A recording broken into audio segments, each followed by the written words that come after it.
On today's Daily Slab, we are talking about the new FanGraphs Top 100 list and potential Walker Buehler coming back early. We'll see on that one, but that's today's Daily Slab. So sit back, relax, and enjoy today's Daily Slab.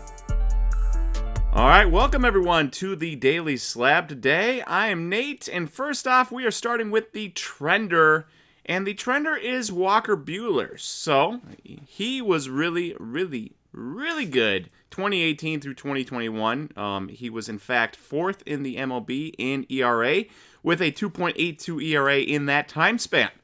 That's how good he was. And then 2022 happened, and he got injured. He had a over 4 ERA. He got injured, tore his elbow, UCL, and had to have Tommy John surgery, the second of his career, and it was expected that he was going to miss the entire 2023 season. But news came out that he is progressing better than expected and could potentially pitch in 2023. And the reason that's important is because when Walker Buehler's healthy, he is the best or second best pitcher in a Dodgers rotation that should be good enough to win a World Series every single year. And when you're that high in the rotation and they rely on you that much, your name gets thrown out there for Cy Young Award wins, maybe down ballot MVP votes, all-star games, yada, yada, yada. People care, people pay attention, and people are going to want to buy in. And so if Walker Buehler can come back healthy and pitch well down the stretch for a Dodgers team that will likely need him, because a lot of their pitchers have not pitched a ton of innings lately. Dustin May hasn't pitched a ton of innings. Guys like that, it will be important. And so we're looking at his prices here, and in the last 3 months, his cards, his Bowman Chrome Raw Auto from 2015 has actually gone up 94%. It's sitting at $70 right now, and yet that's probably a steal if he pitches as well as we think he can. And so he needs to come back healthy. Obviously, second Tommy John, a little bit more worrisome than first Tommy John. But Walker Buehler has been a stud. He was fourth in the league in ERA from 2018 to 2021. That's impressive. And if he comes back healthy, $70, it should be more expensive than that. All right, moving on to our posts of the day. And you see here, Gunnar Henderson and Corbin Carroll are on the cover here, both refractor autos. And the reason they're on there is because Gunnar Henderson was the number 1 ranked prospect by FanGraphs Top 100.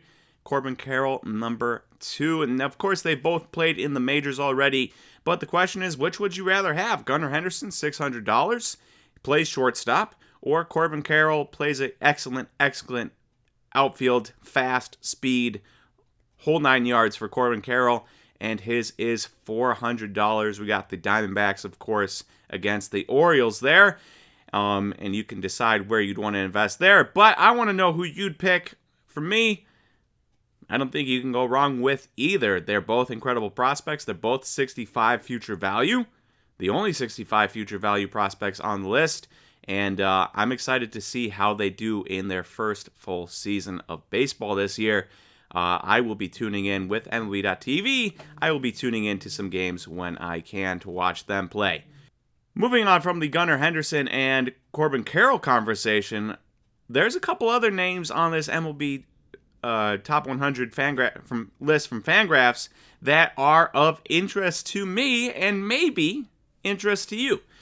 So the first one I want to talk about is James Wood. He was all the way up to number 3. We're talking about 6'7", 240-pound potential center fielder James Wood, who got traded from the Padres to the Nationals in the Juan Soto deal.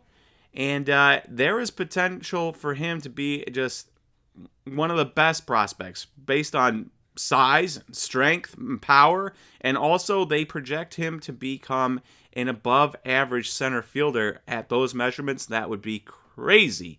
And so James Wood is interesting. I mean, I don't know if I would have ranked him number 3 to start. I feel like there's still probably some uncertainty there, but I love it. I love a strong ranking, and so James Wood at 3 is interesting. His prices, I don't think they are quite what the other guys are. We're talking about a base auto here, BGS 9, that sold for $167 the other day. If you had a base auto of like a Gunnar Henderson, it would be more expensive than that. So James Wood still has some movement to go, even though he ranked number 3 on the FanGraphs Top 100 prospect list. In other names, we've got Miguel Bleis at 20. He's one of the younger kids on the list, he will turn 19 on March 1st, so he is still 18 as of this recording, and he too has a lot of power.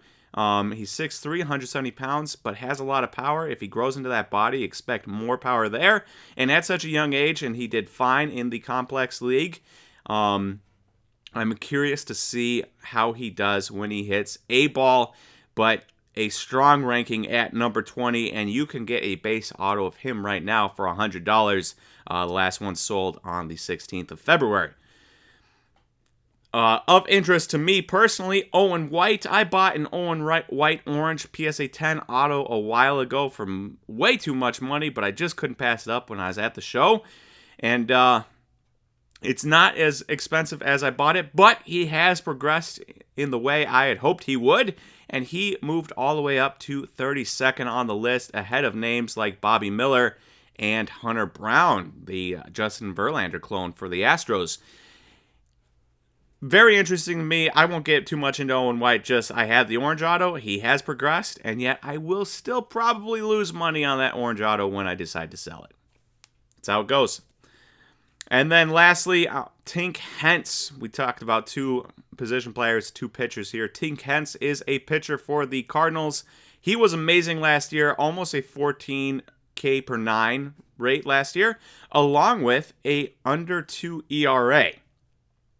But only in 52 innings despite his 16 starts. And so he was at 74, and he's really good. Everything about him looks good, except that he wasn't pitching a lot of innings, and so I think that's why he was down at 74. I would have thought he would be higher, but if you don't think he can handle a starter's workload, you're not going to rank him with the rest of the starters that have as good of stuff as him. And so Tink Hence pretty low. If he can show what he can do in long spurts, I expect him to shoot up these lists and possibly jump into the top 10. We will see there on that. But if you want a base out of him, the last one sold for $39 on February 11th. And of course, you can see the difference in price between him and Owen White. I didn't talk about the Owen White, but Owen White base auto $11. He's the 32nd prospect. Tink Hence, the 74th prospect for $39. People already betting on that upside, even if they don't know if he is going to get the endurance to match it. And there's so many other names on this FanGraphs list. If you are interested to dive in yourself, I would say do it.